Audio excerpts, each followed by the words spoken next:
everyone. And I'm so happy that all of you were able to come today for the presentation for the young men in their Toshiba Explorer Vision Award. Now, it's a very informal ceremony, so I don't want everybody to get too nervous, but I know that the boys are very excited and they are a little apprehensive. But guys, you already won. Seriously, you already won. It's okay. All right, it's okay. And it's nice to see the parents and grandparents come out. And I really remember this from a few years ago and how important and prestigious it is. So thank all of you for your efforts. I know that Daniel, Connor, and of course Connor did a great job with all the things that you've done with it. Dr. Saritsky, our assistant superintendent, thank you so much for coming. And Ms. Palazzolo, I haven't seen you in a while. Thank you as well. She's our gifted teacher in high school, which you guys will have next year as you move on in the process. So you'll be working with Mrs. Pete moving forward as well. So this is a wonderful opportunity. Congratulations. But I do want to let you guys and ask for you guys to please never ever stop thinking and exploring, because I really think that's important, and you never know what you're going to develop, create, or even make that will help our world succeed. So thank all of you, and I want to give them a round of applause. With that being said, I'd like to introduce Brian Mishu from the Toshiba representative. Brian, thank you. Thank you so much. Good morning, everyone. Good morning. It's really a true pleasure for me to have the opportunity to present this award today. For those of you that don't know Toshiba, we have Toshiba Corporate, and then I actually represent Toshiba Business Solutions, which is in Pittsburgh, downtown. So Toshiba Business Solutions is a division of Toshiba, which we do copiers and printers and scanners. I am a K-12 specialist working with many school districts throughout the area here. So when they give me the opportunity to come and present awards like this, it's kind of something extra special for me to be a part of. For those of you that don't know a whole lot about Toshiba, I'm sure you've probably seen some TVs, Toshiba TVs, but Toshiba does a lot of totally different things that you may not be aware of. One thing is tablets, the iPad, or excuse me, the laptop we're going to talk about a little bit later. But also Toshiba is a true technology company where we have synergy. So what Toshiba does is does a lot of development, product development. Maybe some of you may not realize that Toshiba also develops MRI machines. So if you have ever had an MRI done, a lot of that industry, that technology, Toshiba developed. Same thing with ATM machines. If you go to an ATM machine, put your card in, you punch your code, ask for 20 bucks, you usually get 20 bucks, right? Has anybody here got $30 ever? That security is what Toshiba helped develop. So you'll see some of that. Also, you also see when you go to Giant Eagles, if you're scanning your groceries, that scanner is also Toshiba technology. So if you look at that and you incorporate the security into a copier, especially with teachers with IEPs, if you print things out, you obviously want secure so those don't get into the wrong hands. The scanning part of it, when you're scanning documents. So Toshiba, again, through what we call synergy, incorporates all that technology into our copiers, printers, and scanners. So that's kind of what my deal is with Toshiba. But Toshiba did ask me to come and present the awards today to these special young men. They did give me a little letter here to read, so I'll do that now. On behalf of Toshiba and the National Science Teachers Association, I'd like to extend our sincerest congratulations to Carter, Daniel, and help me. Connor, thank you. It had Peter here, but Mr. O'Rourke helped me out with that, but thank you. I also want to congratulate their coach, Mr. O'Rourke, for his time, commitment, and effort. I'm certain a lot of time, dedication, and hard work went into your preparation for your winning entry. I did take a little bit of time to read what Toshiba did provide. I don't want to spoil anything, but I can tell you from this age level, what you guys are developed and what you're working on is kind of awesome. So, but I'll let you guys talk about your project. But congratulations on that. I know I share with your parents, classmates, community, and friends when I say how proud we are of your great achievement as regional finalists in the 2019 Explorer Vision program. Now here's what's really, really cool about this next sentence. You are one of 24 winning teams out of close to 5,000 teams that entered this year. So let me say that again. You are one of 24 teams out of 5,000. That's pretty special. I mean, that's something to really, enjoy and think about. As a technology company, Toshiba applied your imagination to come up with an innovative idea with science behind it. We need more students and teachers like you. Toshiba and NSTA congratulate you and wish each of you the best of luck as you now compete to become a 2019 Explorer Vision National Finalist. Thank you very much and hope to see you in Washington, D.C. in June. No pressure on you guys, but if you get to be a national finalist, I get to go to Washington, D.C. That's what I'm just saying. All right? Didn't know that. Yes. Very good. Mr. Ork, thank you very much. Everybody, thank you. Congratulations again, guys. An awesome job. Thank you. Thank you, Brian, for all that. I'm going to go through real quick to just talk to you about what the Explorer Vision program that's sponsored by the National Science Teachers Association and Toshiba, what it's all about. Toshiba asked the kids to identify a problem, something in their community that they're trying to solve. And then from that problem, identify a technology that they're going to use to solve that problem. Technology that could be used in the future if some sort of, realistically in the future, some sort of scientific breakthrough occurred. But it forces them to research the past of that technology and the present of that technology, which creates what I think is a more realistic design process than most competitions. They're not just coming up with something out of the blue. Like, for example, they could say that their issue is brain injuries with football players. And the technology that they wanted to do would be to improve football helmets. They want to make a better football helmet. So the technology would be football helmets. And they'd be researching the past of football helmets, the present absolute best of football helmets, and then trying to extend that forward about 20 years and trying to imagine what that would be in the future. Obviously, they didn't do something like football helmets, but it's just an easy example for you to see. And I like that they're basing what their future is like, what their future idea is on something that's concrete. It's a much more, like I said, realistic design process. And they take all that information and they have to make a paper, which this is scary for a lot of kids because it has to be an 11-page paper with an abstract and a bibliography, and that's, for a lot of kids, that's a lot to do. Just like scrolling through this, actually, I don't know if you can see this little number down here, their submission actually ended up being 21 pages long, including the sample web pages and the bibliography and all the stuff that they did. So it's a really massive paper that, I shouldn't say massive, but it's a large paper that's 11 pages, which for the students that are here thinking about doing this, it's not as bad as you might think, because you read about 3 pages on the past, and you read about 3 pages on the present, and then you have your breakthrough and what your future technology is going to be, so you can break it up, and it's not really that bad as you're writing this paper with your idea. So that's what won them the regional competition. And then once you win the regional competition, they send you a whole list of other things you have to do to be able to win nationals. They had to build a prototype, which they're going to talk to you about. They built a website, which they're going to show you, and shot a video. And if they manage to get to go to nationals, I don't know if you can see this guy down here. They've got a better picture on the next slide. One of the people that works with this is Bill Nye. You guys may have all heard of Bill Nye, the science guy. Down in D.C., I think they would get a chance to meet Bill Nye and all that kind of thing. Just want to, just talking about how amazing it is that they've made it this far. He said it was 24 out of about 5,000 entries. They're broken into age groups. There's only 6 regions in the country. So they're the winner of one of the 6 regions in the entire country. So they are now, for this national level, they're only competing against 6 other schools. So they do have a reasonable shot. If they're in first or second, they'll be invited to Washington, D.C. So we've got about 1 in 3 chance of being invited to D.C. But they're doing a great job. They've already received certain prizes.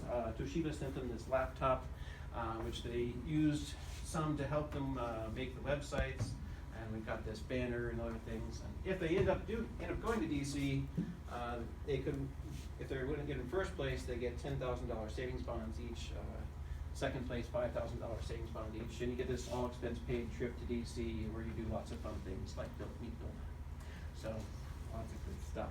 At this point, I'm going to have the guys come up and talk to you about the project. And they're gonna use the website that they built with the help of Miss Middleton. I do wanna give Miss Middleton some credit here. She helped a lot with the website, as we were working together to build this. And talk about your project.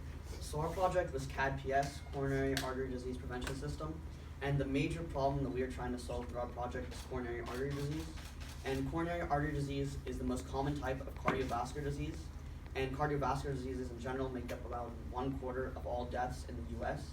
And coronary artery disease causes heart attacks in patients by having plaque buildup stop the flow of blood in the arteries. And so for our solution, we decided to utilize nanotechnology to clean out the plaque in the arteries and therefore prevent heart attacks. So nanotechnology was first introduced in 1959 by famous American physicist Richard P. Feynman, and the actual term for nanotechnology was not coined until 1974, and throughout the 80s and early 90s, several major advancements were made in nanotechnology, but it was not until the late 90s and early 2000s that nanotechnology began to be applied to medical imaging. And this would be actually very important because medical imaging is a very crucial part of our future nanobots. And then for present nanotechnology, as I just discussed, medical imaging is a very crucial part of our nanobots, and nanotechnology has definitely improved the field of medical imaging. And then with clinical surgery, nanobots have actually been tested in animals in a few people, and most of these clinical trials have been successful, which makes the field of nanotechnology very promising. And then with energy production, nanotechnology has increased the efficiency of the conversion of raw materials into energy by creating catalysts that are made of nanoparticles. And now I'll give it to Daniel Wayne.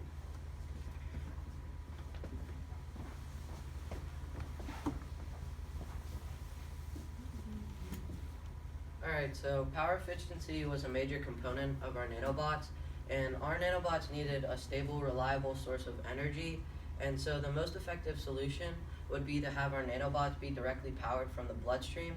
So we had our nanobots be mounted with electrodes, which are small conductors of electricity that would combine with electrolytes found in the bloodstream, and this would form energy for our nanobots and also create a battery. And so the chemical reaction between the electrolytes in the bloodstream and the mounted electrodes on our nanobot would power our nanobot. So next we needed to find how our nanobot would navigate throughout the patient's body, and so we decided to use ultrasonic signals, and so we use special microphones called transducers which send ultrasonic signals to our surgeons to communicate with them. So the microtransducers on our nanobots will send ultrasonic signals to our surgeons, and our surgeons will then tell our nanobots where to go and direct them.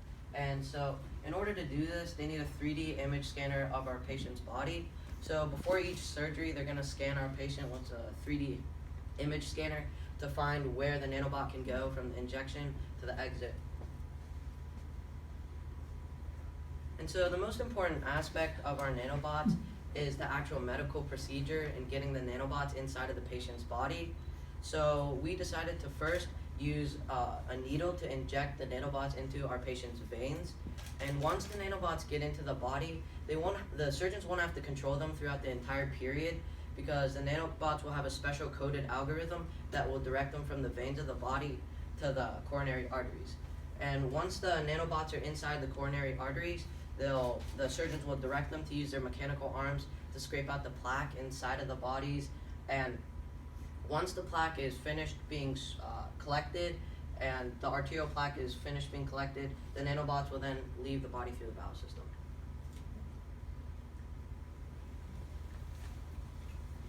So our nanobot has 6 major parts. This is a model nanorobot.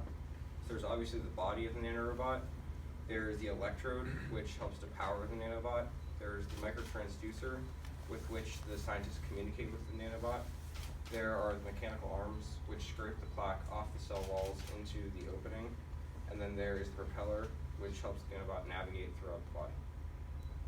And this is a video of an elderly man being saved by CAD-PS. For the procedure, we're going to be injecting you with nanobots, also known as CAD-PS, that will clean out arterial plaque inside of your body. This simple removal of plaque will prevent heart attacks in the future and also ultimately increase your lifespan. For this, we will be using a 3D image scanner to find the optimal route for the nanobots to travel.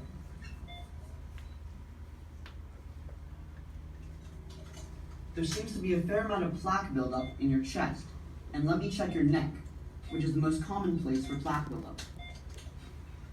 There seems to be high concentrations of plaque in your right carotid, and let me check your left carotid.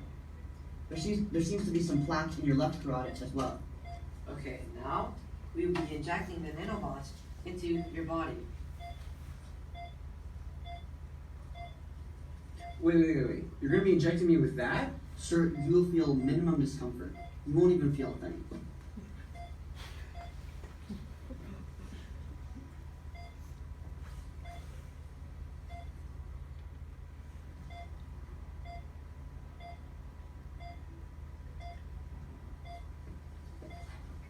Now CalPS is traveling through your bloodstream using their microtransducers to receive and carry out orders we send them.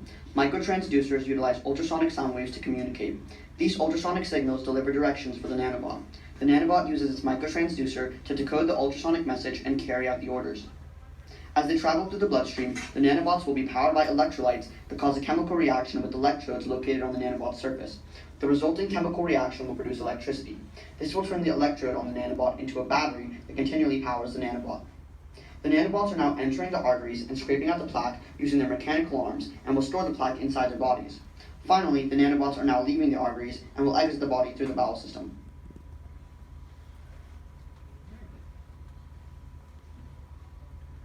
Then the impact of our nanobots, they will have both positive and negative consequences. There are numerous benefits to the usage of our nanobots. Obviously, they will clean out the arteries of the patients, leading to a decreased chance of heart attacks and seizures in the future. And this will ultimately increase the lifespan of our patients. And then, although there are many benefits of our technology, there are also a couple negative consequences. Main one being moral issues. Many people may believe it is morally wrong to put nanobots inside the human body. Although there are Please excuse the interruption. At this time, any 7th grade student who is purchasing a Kennywood ticket, please report to the office. Thank you.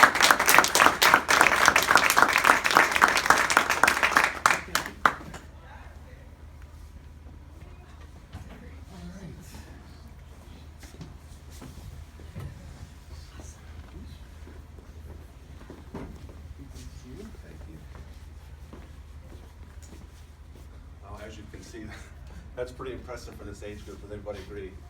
I mean, it's, you know, for us that's getting up there in age, guys, you're going to help us out big time.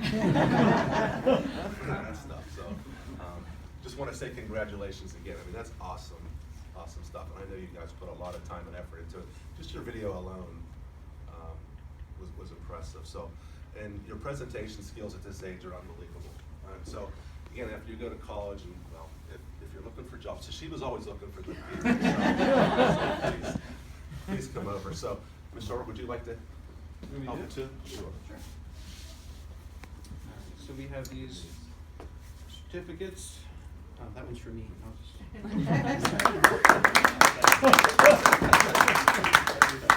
This is for Cardinal Tobacco. If you can come up and Congratulations.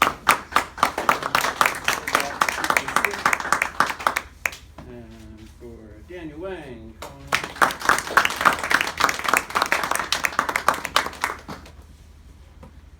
And for Carter Khan. The last thing we're supposed to do here is take some pictures for a variety of